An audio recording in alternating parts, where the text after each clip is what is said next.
Hello, my name is Tanya. I'm a real alcoholic. This is my legacy. This is my study of the 12 steps and the 12 traditions. It's important to know that I'm not doing this to get any recognition. I don't have any big shotism. I'm not a social media influencer. I'm just a regular person. I can't always get to meetings very often, and doing these studies helps me to stay sober. There's a limit. I recognized a gap. There's a gap in recovery that did not used to exist, where people would get rides and give rides. But since the COVID, no one's really willing to give rides anymore.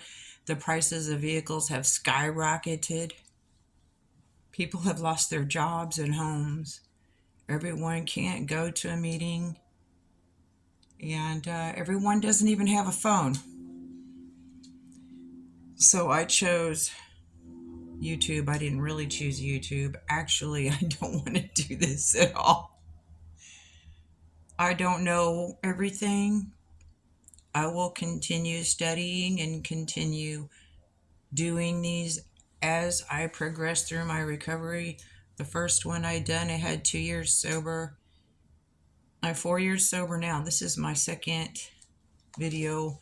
I'm hoping to start doing them every month so I can leave all the knowledge that I have to everyone that I possibly can, with the hoping that the internet still exists. So I'm on tradition 1 in the 12 and 12 of Alcoholics Anonymous. Our common welfare should come first. Personal recovery depends upon AA unity. Unity is a life-giving principle. So unity and the first step and the first tradition, they go hand in hand. So the steps and the traditions, I was told by my sponsor, are meant to be worked hand in hand.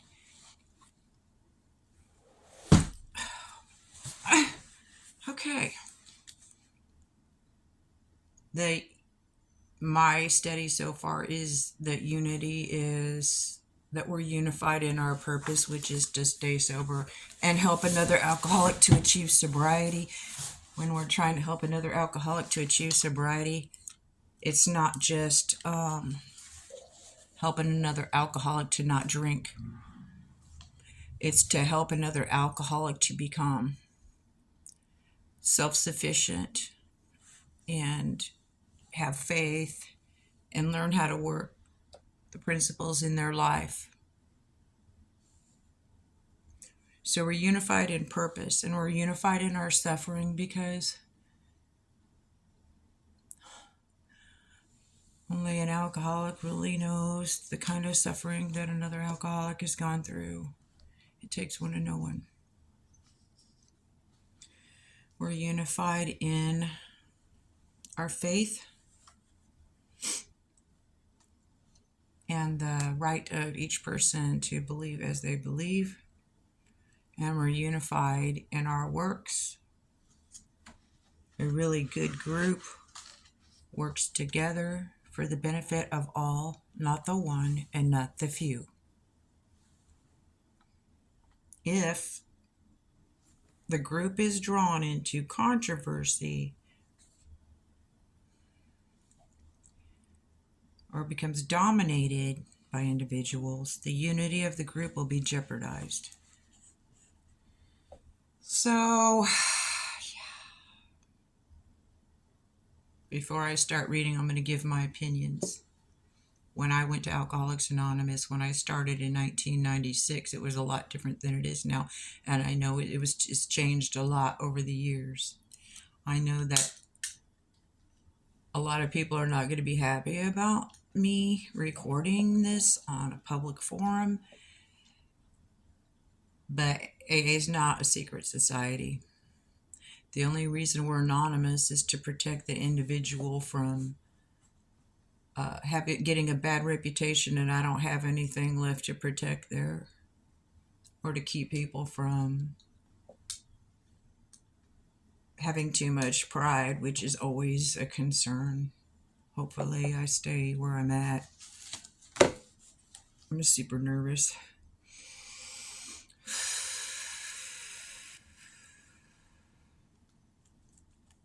I'm going to read one paragraph at a time. Each paragraph contains a complete idea. The first sentence is usually the topic of the idea, and the last sentence will summarize it. So, the first paragraph in a reading in a study book is the main idea. All the rest of the entire book supports the idea, and the last paragraph will summarize the entire idea of the study.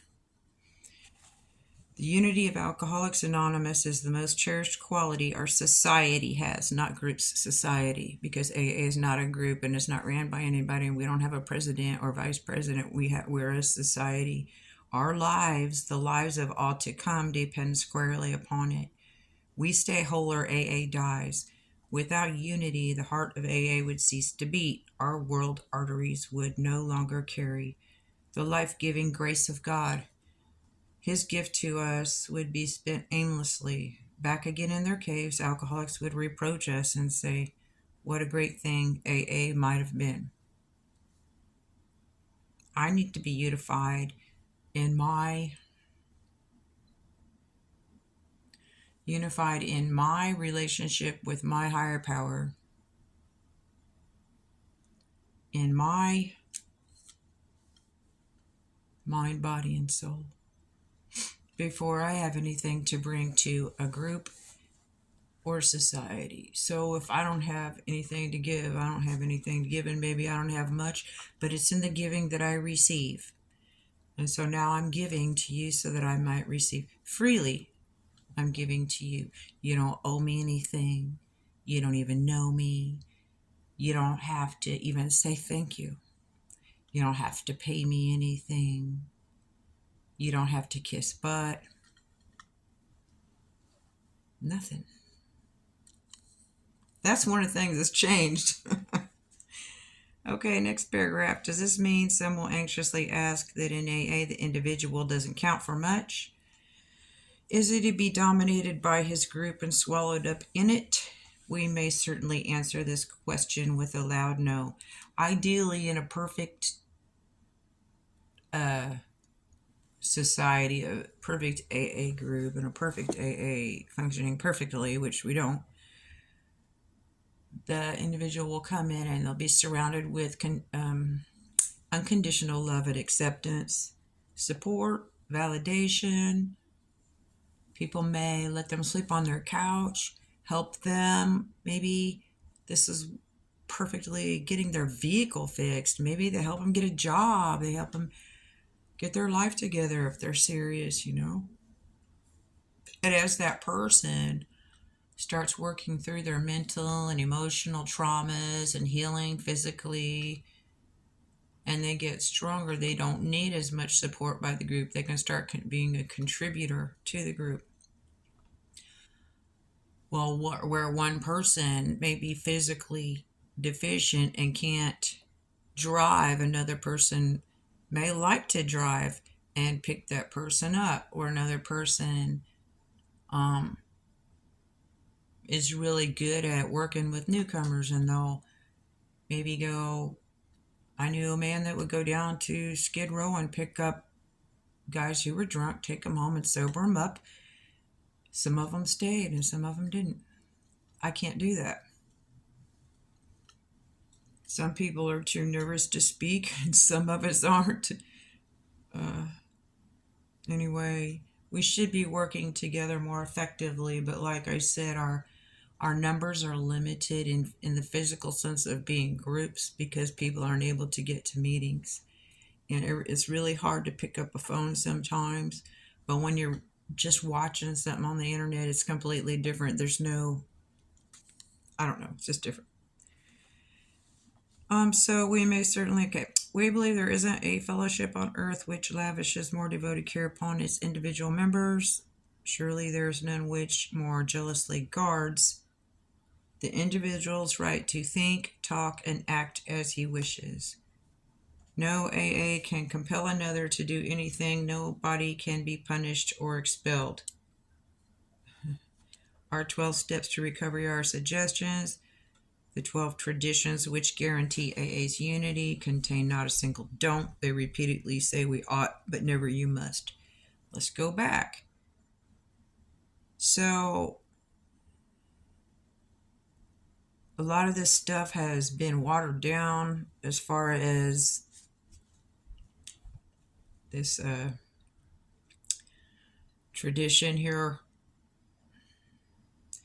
They can punish, and people will get into cliques and they'll go into the business meeting and they'll get people together behind the scenes, go in there and have everybody vote the way they want to vote. They're voting people out of AA. I understand if somebody's being abusive, physically abusive, they need to have a timeout or have the police called, better yet. I mean, I don't even know. But I'll tell you what, it's almost become a private club. And Alcoholics Anonymous is not a private club. It is a public place. It is considered a mental health care facility. It is a spiritual hospital for people who want to get well. And to deny someone access to that on any grounds, I think is so morally wrong and just, wow, I can't justify it. I just can't. Just because I know people that have been kicked out and died. How can you live with yourself?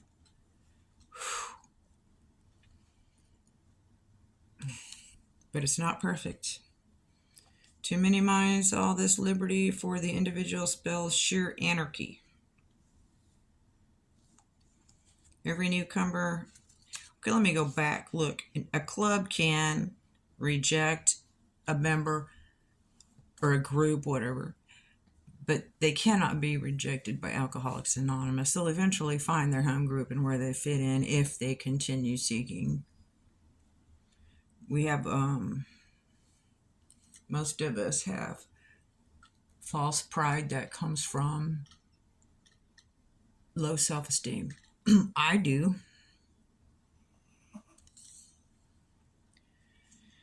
Every newcomer, every friend who looks at AA for the first time is greatly puzzled. They see liberty verging on license, yet they recognize at once that AA has an irresistible strength of purpose and action.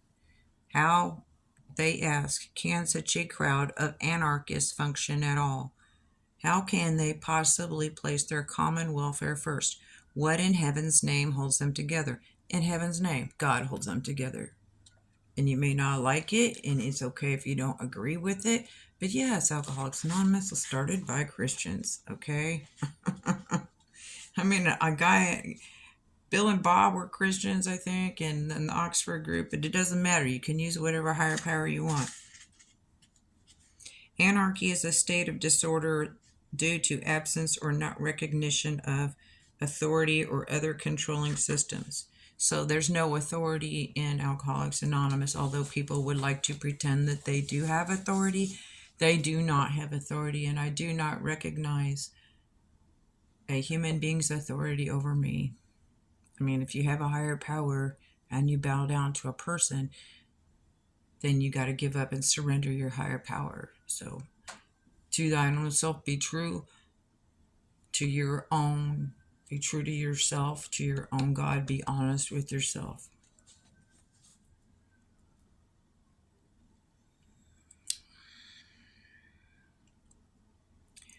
So, the power of Tradition 1 is organized chaos.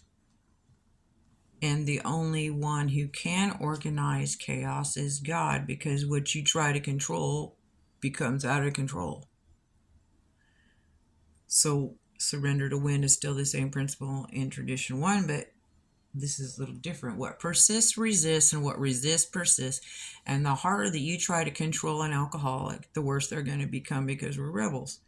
So, but if you just let them go and show their butt and maybe be, eventually most of them will calm down. When we come into Alcoholics Anonymous, we're, most of us, in living in a state of fight or flight. Our bodies are in survival mode, and we're full of uh, our fear instinct has been tapped, and we have to take some time for us to get out of that and to calm our nervous system down. Next paragraph, page 130. Those who look closely soon have the key to this strange paradox. Paradox is a contradiction that holds true. Two things can actually be true at once. The AA member has to conform to the principles of recovery. His life actually depends upon obedience to spiritual principles. If he deviates too far, the penalty is sure and swift. He sickens and dies. I can vouch for that. At first he goes along because he must, but later he discovers the way of life he really wants to live. Moreover, he finds he cannot keep this priceless gift unless he gives it away for free. Neither he nor anybody else can survive unless he carries the AA message.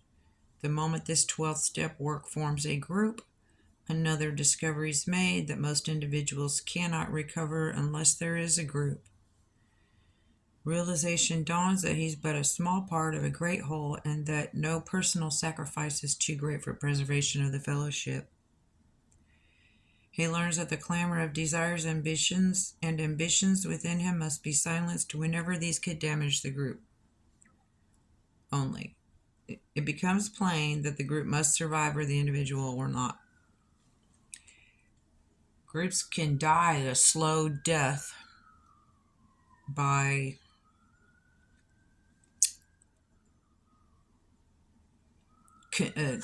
consistent, continuous, either lack of effort is what I want to say. Maybe lack of effort.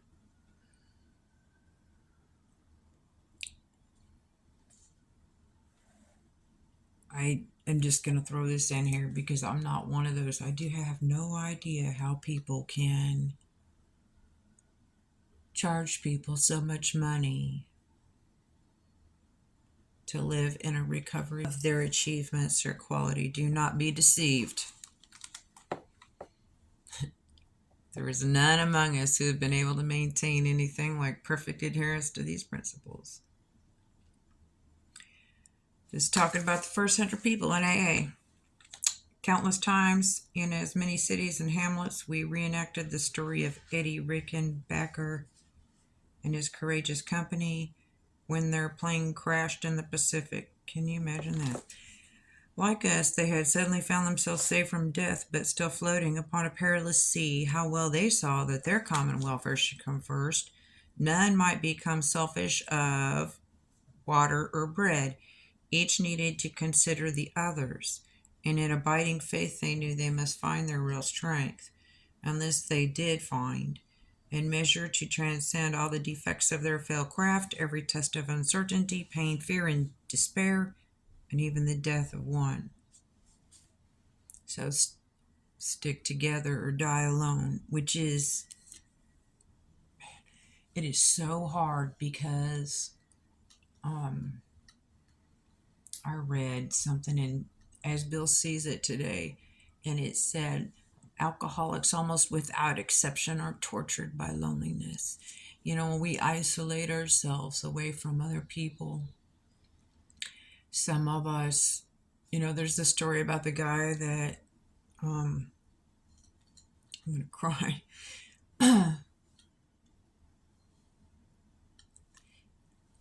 Locked himself in a barn and tried to drink himself to death, and that's how I feel, but I wasn't in a barn.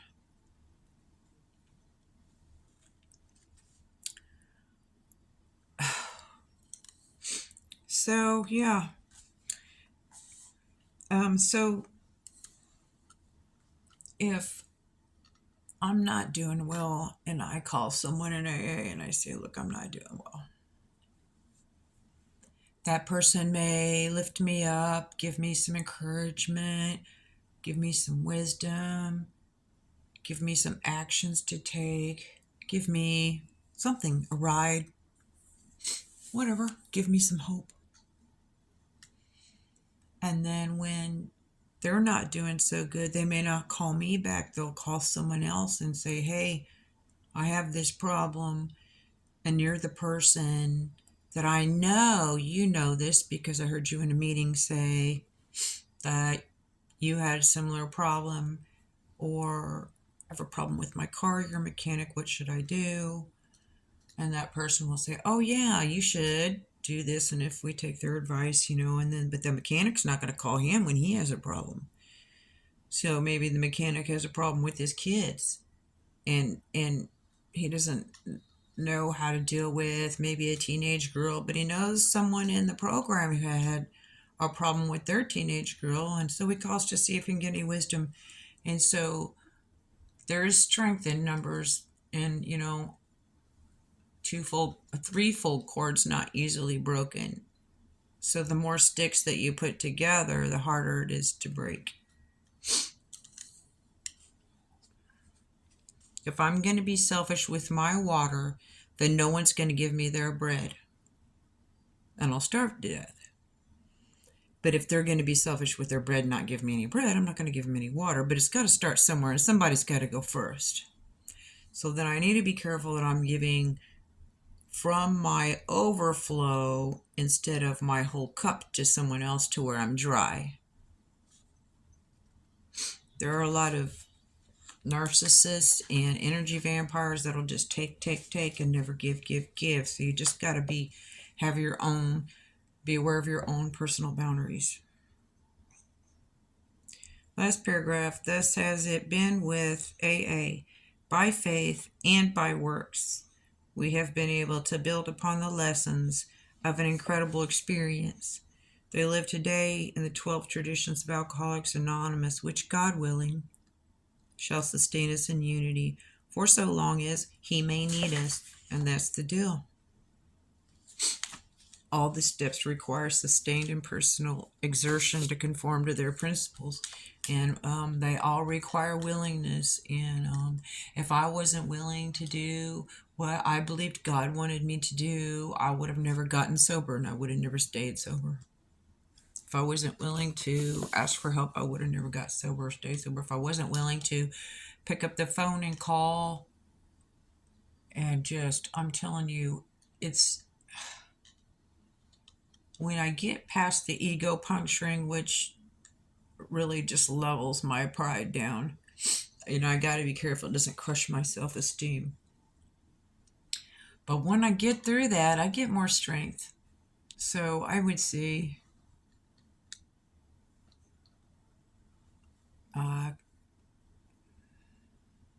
yeah, it's all good.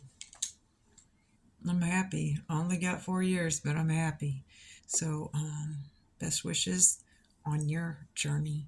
I hope that you will comment and add to my knowledge and maybe get your own channel, because we can't be so anonymous that no one can find us and people are dying out here and there's no more time left.